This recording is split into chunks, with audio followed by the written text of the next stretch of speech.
নবী বলে, যুবক রে তুমি তওবা করো, তওবাকারীকে আল্লাহ পছন্দ করে ভালোবাসে।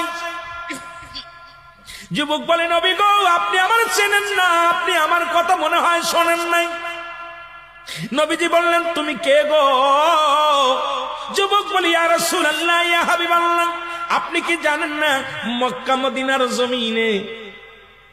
মদিনার জমিনে যত কবর দেয়া হয়, এই কবর থেকে লাশ কাপনের কাপড় চুরি হয়ে যায়। নবী গো আপনি কি জানেন না? নবী কয়, হ্যাঁ আমি জানি, কাপনের কাপড় চুরি হয়।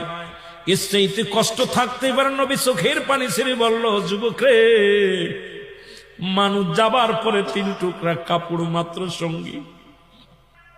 যুবক বলে, ইয়া রাসূলুল্লাহ, ইয়া হাবিবাল্লাহ, নবী গো মক্কা মদিনার জমিনে যত কাপনের কাপড় চুরি হয়েছে, ওই কাপনের কাপড় চুরি করেছি আমি নবী গো, আমি সেই যুবক, কাপনের কাপড় চুরি করা যুবক।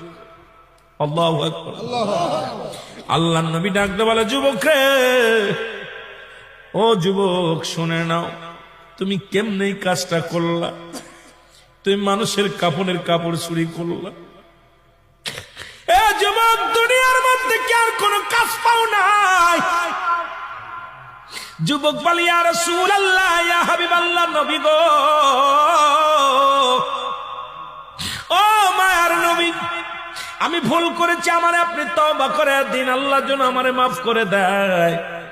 যুবক বলে, আল্লাহর নবী বলে, যুবক রে তুমি তওবা করো, তওবা করলে আল্লাহ মাফ করে দিবে। যুবক বলে, নবী গো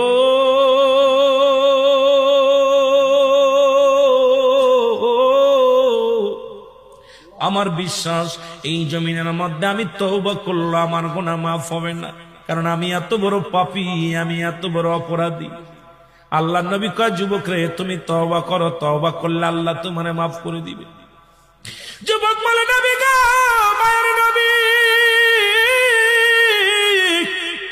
আমার মতো পাপীরা আমার আল্লাহ ক্ষমা করবে না। আল্লাহর নবী বলে, যুবক রে তুমি তওবা করো, তোমারে মাফ করে দিবে আমার আল্লাহ। যুবক বলে, নবী গো আমি শুধু কাপনের কাপড় চুরি করি নাই। নবী গো মক্কা মদিনা অনেক দিন যাবত মানুষ মরে না, অনেক দিন যাবত মানুষ ইন্তেকাল করে না, আমিও কাপনের কাপড় চুরি করতে পারি না, আমার ব্যবসাটাও ভালো হয় না। হঠাৎ শুনতে পারলাম পার্শ্ববর্তী এলাকার মধ্যে একটা মহিলা মারা গেছে, সুন্দরী এক যুবতী মারা গেছে। আমি দৌড়ায় গেলাম, নিজে তার জানাজায় শরীক হলাম, দাফনে শরীক হলাম। সারাদিন অপেক্ষা আছি কখন রাত নেমে আসবে, কাপনের কাপড় চুরি করব। সব মানুষ যখন রাত্রে খাওয়া দাওয়া করে নির্জুম হয়ে গেল, আমি আস্তে আস্তে করে গোরস্থানে ঢুকলাম। গোরস্থানে ঢুকিয়া আস্তে আস্তে করে কবরের মাটিগুলো সরাইলাম। কবরের মাটি খুঁড়িয়া, নবী গো আল্লাহর নবী ডাকতে বলে, যুবক তুমি কি শুনাইলা? যুবক বলে, মায়ার নবী গো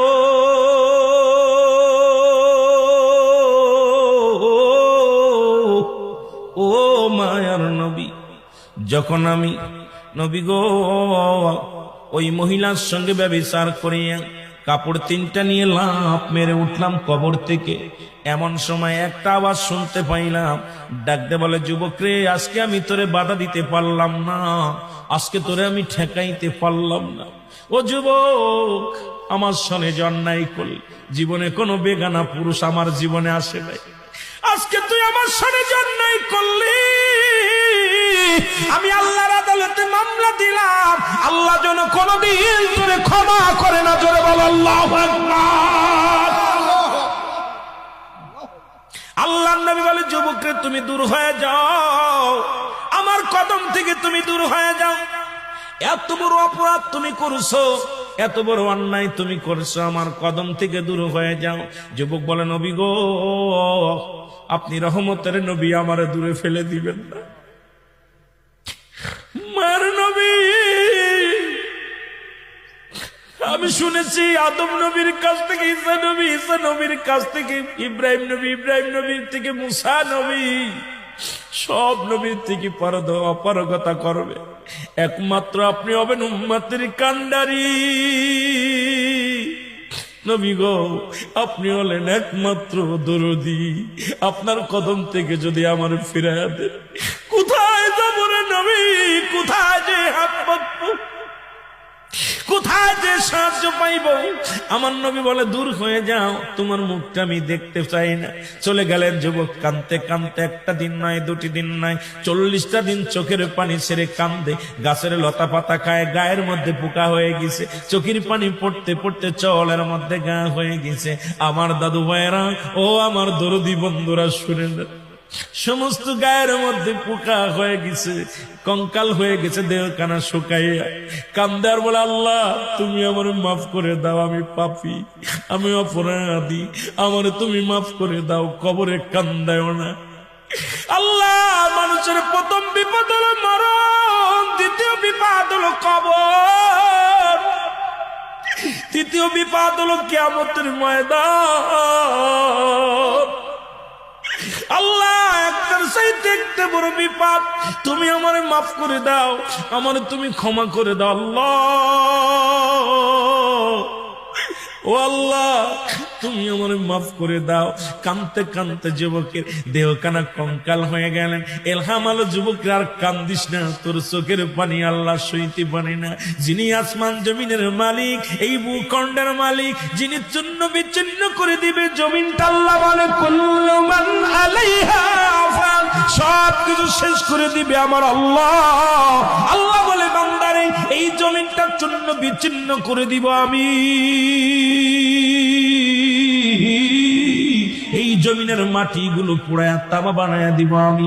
এই জমিনের যত পানি আছে পানিগুলো পুড়ায়া ছাই বানায়া দিব আমি। আমি আল্লাহ, যেদিন কিচ্ছু বলতে কিচ্ছু থাকবে না।